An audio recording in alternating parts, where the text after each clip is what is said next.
I can't sleep. I was trying to write about my memories and my friend Jumyung, but I couldn't sleep, so I came into the bathroom to have a little talk with the computer to see what the computer was doing, because I am alone and the computer is here. And when nobody is awake, the computer is awake. So I have somebody.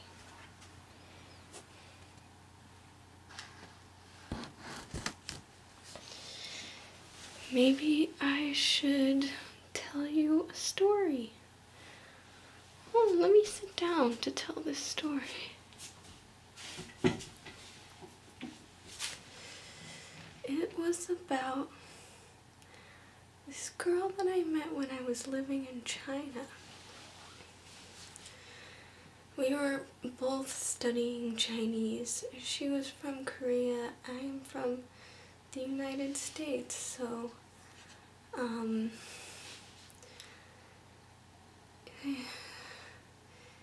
there was a language barrier. She didn't know English, I didn't know Korean, but we were both learning Chinese, so we had a way to navigate the language barrier, which I guess it was a barrier, but in many ways it wasn't. It was generative. It created something. It forced us to figure out new ways of expressing things that involved the body and using elementary school Chinese and English in a way that is nonsensical, that doesn't make any sense at all. But I don't know, we basically invented our own language. She had this huge inventory of phrases that she would say, and they were all hybrid sentences, you know, English words, Chinese words thrown in, things misused. It was so specific to her, and she would say these phrases and I would immediately understand what they meant and think it was so funny. And that's how communicating went with us. We had to invent a new way of saying something using lingual filaments, and we would put all these little strands and pieces and all this like mud and junk and stuff, we would pile it all together and be like, look at this, what does this mean? And we would somehow know. It was very mysterious. Some people don't think that it actually happened. There was a French guy that said, how can you be friends? You don't have a language in common that you speak. How can you be friends?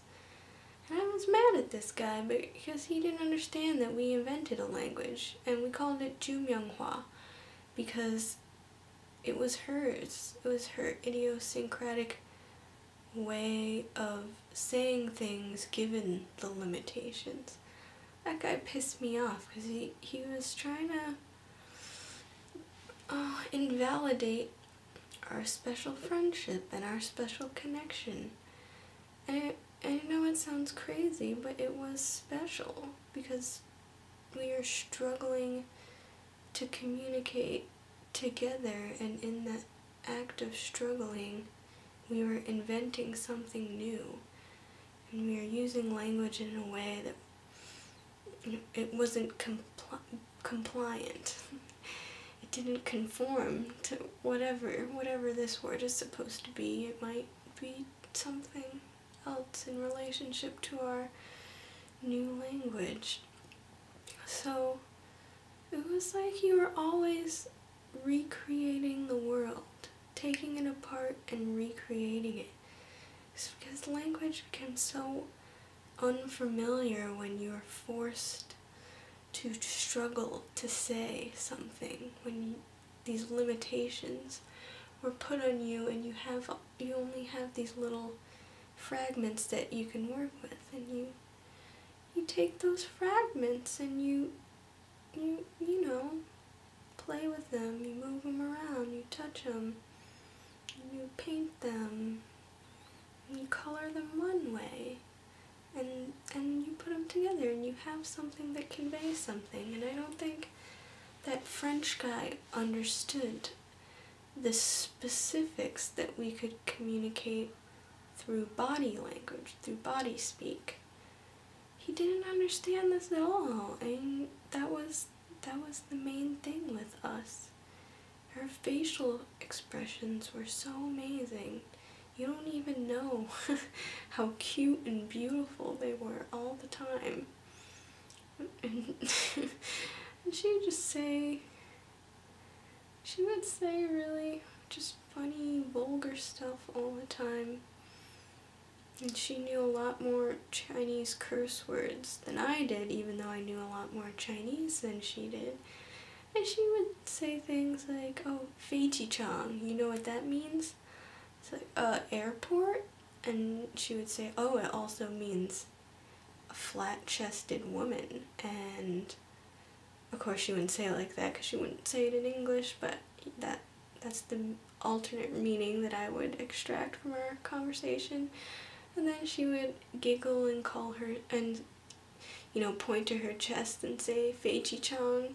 And then she would point to mine and she would say, Hollywood Mountains, because I have big boobs.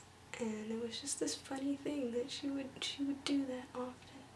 Talk about my Hollywood mountains. Yeah, and it was like that. I can remember the way she said certain phrases, like "差不多." She would just say that for everything. Everything. It was nice. And one time we talked online, I said that if she came to the United States that I would cook her food because we cooked food a lot together. She taught me how to make kimchi pancakes. And then after I said I'd cook her food, she said, Kaka, I'm fuck like your food. Which was a nice one. So yeah, the language we invented. There were limitations to what we could express, but there was also ways that we could express something more in a more specific way than anything else. And part of that had to do with the body speak, because we would be walking around and we would both look at something at the exact same time, and we would, you know, our eyes would get big, and then we would look at each other and we would know what was significant about it, and everything would align, and we would be giggly, running around in circles, running around each other and laughing and holding hands in the park, and that was really nice.